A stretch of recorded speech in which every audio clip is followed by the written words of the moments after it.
हाय प्यारे बच्चों, welcome back to my YouTube channel Virendra academy. अगर अभी तक हमारे चैनल को आप लोगों ने सब्सक्राइब नहीं किया है तो प्यारे बच्चों चैनल को सब्सक्राइब करके बेल आइकन जरूर दबाएं, ताकि जैसे ही कोई नया वीडियो हम अपलोड करें उसका नोटिफिकेशन आपको जस्ट प्राप्त हो।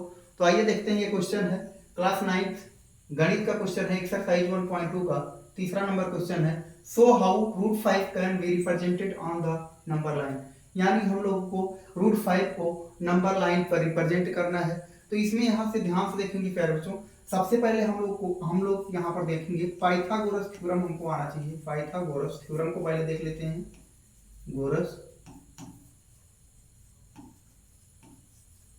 पाइथागोरस थ्योरम देख लेते हैं।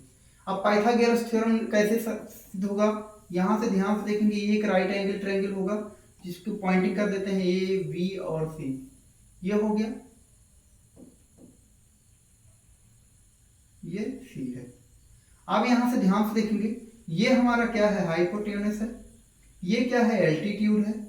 और ये क्या है, बेस है। तो अब यहां से ध्यान से देखेंगे, अब इसमें क्या होता है, हाइपोटेन्यूस का स्क्वायर इक्वल टू बेस का स्क्वायर प्लस एल्टीट्यूड का स्क्वायर, ये हो जाता है।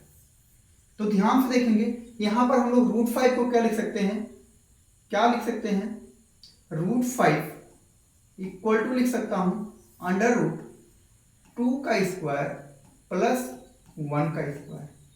2 का स्क्वायर प्लस 1 का स्क्वायर लिख सकता हूं।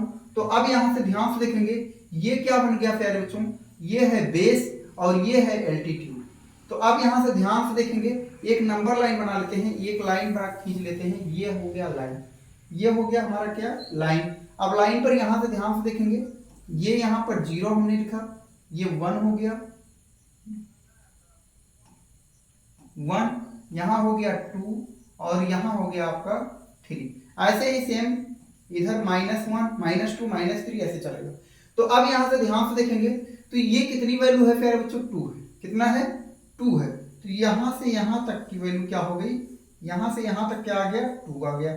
यानी 2 खाना चलेंगे, यानी 2 खाना कह दीजिए या 2 स्टेप कह दीजिए। यहां से 1 और 1 और फिर उसके बाद में 1 है, तो 1 यानी 0 से 1 जितना डिस्टेंस 0 से 1 के बीच में है उतना यहाँ से ऐसे एल्टीट्यूड खींच देंगे। यानी ये यहाँ से मान लीजिए, ये हो गया O, ये हो गया V और ये हो गया A। तो अब यहाँ से क्या करेंगे प्यारे बच्चों, O और A को मिला देंगे। OA को क्या कर देंगे, मिला देंगे। जब OA को मिला देंगे तो ध्यान से देखेंगे, ये 1 होगा और ये 2 बनेगा। यहाँ से यहाँ तक पूरा कितना बनेगा, 2 बनेगा। और यहाँ इसमें क्या होगा, यहाँ से यहाँ तक क्या बनेगा, 1 बनेगा। तो ये ध्यान से देखेंगे, ये ऐसे ही एक समकोण त्रिभुज राइट एंगल ट्रायंगल बन गया। और जब राइट एंगल ट्रायंगल बन गया, ये यहाँ से इसका बेस क्या हो गया, 2 हो गया, एल्टीट्यूड क्या हो गया, 1 हो गया। तो इसकी वैल्यू क्या होगी, रूट 5 होगी। और जब इसकी वैल्यू रूट 5 आएगी, तो अब यहाँ से ध्यान से देखेंगे प्यारे बच्चों, तब यहाँ से हम क्या करेंगे, कंपास लेंगे और कंपास लेकर के यहाँ पर कंपास रख करके और यहाँ O और A के बीच की दूरी को नाप लेंगे। और यहीं से ऐसे क्या करेंगे, एक ऐसे चाप लगा देंगे, आर्स खींच देंगे। और यहाँ से अब प्यारे बच्चों ध्यान से देख लेंगे, यहाँ से और यहाँ तक की दूरी, जो यहाँ से यहाँ तक की जो दूरी है, ये क्या होगी, रूट 5 निकल करके आएगी। इस तरीके से हम लोग प्यारे बच्चों बहुत ही आसान तरीके से हम लोग रूट 5 को नंबर लाइन पर रिप्रेजेंट कर पाए। ऐसे भी कोई भी क्वेश्चन सॉल्व करने के लिए हम लोग नंबर लाइन पर इस तरीके से रिप्रेजेंट कर लेते हैं। धन्यवाद, थैंक यू।